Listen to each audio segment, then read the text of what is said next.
तिरासारखा धावला. भीम तर दुःशासन वधानंतर वेणी बांधण्यासाठी धावत जाताना दिसला.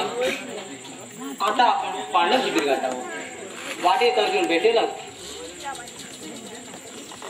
प्रणाम कृष्ण. रथ थांबून आपल्याला एकट्याला या बाजूने येताना पाहिजे. आपण एकटे कसे? आपला अर्जुन सगळा कुठं आहे? कृष्णा, दुःशासनाचा अमानुष वध ही तू मुकाट्यानं पाहिलास.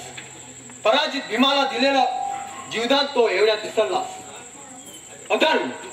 अधर्मया अधर्मियाची सदैव पाठराखण करणाऱ्या गुरुपुत्रा, भरल्या द्यूत सभेत केलेली आपली प्रतिज्ञा आज भीमाने पूर्ण केली आहे. गुरुपुत्रा, अजून वेळ आहे.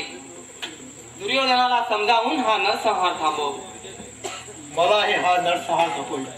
पण कृष्णा, मला एकच गोष्टीचा खेद वाटतोय की या युद्धात द्वेष आणि वैर, मैत्री आणि प्रेम यांच्या सीमा मर्यादा संपल्यात.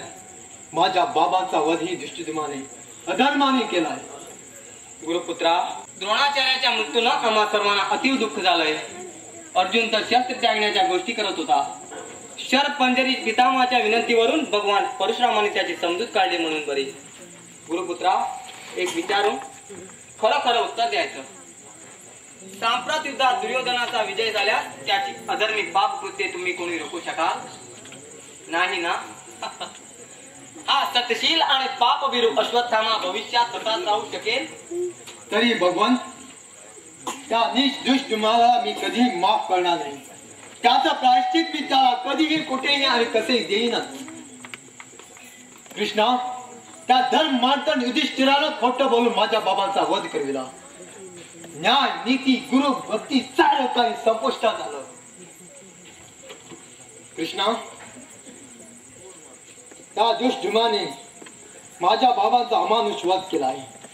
त्याचा मी प्रतिशोध घेईन, तितक्याच अमानुषपणे, तितक्याच क्रूरतेने. अरे अश्वत्थामा, गेला का? संयमी, विवेकी आणि शांत स्वभावाच्या अश्वत्थामाचे सर्व सद्गुण लोप पावत आहेत. पांडवावर भयंकर अरिष्ट कोसळण्याची चाहूल मला दिसू लागली. पुढे होणाऱ्या महायुद्धामुळे मानव अश्रद्ध होण्याचा धोका संभावतोय. तरीही लक्ष मानवाचा बळी घेणारं महायुद्ध मी पेटवलं का केलं मी हे सारं? माझ्याकडे प्रश्न होता तो अखिल मानव जातीचा, चिरंतन अशा सत्याचा, अमर आत्मतत्वाचा, विधिलेखांचा आता करणे मृत्यू अटळ आहे.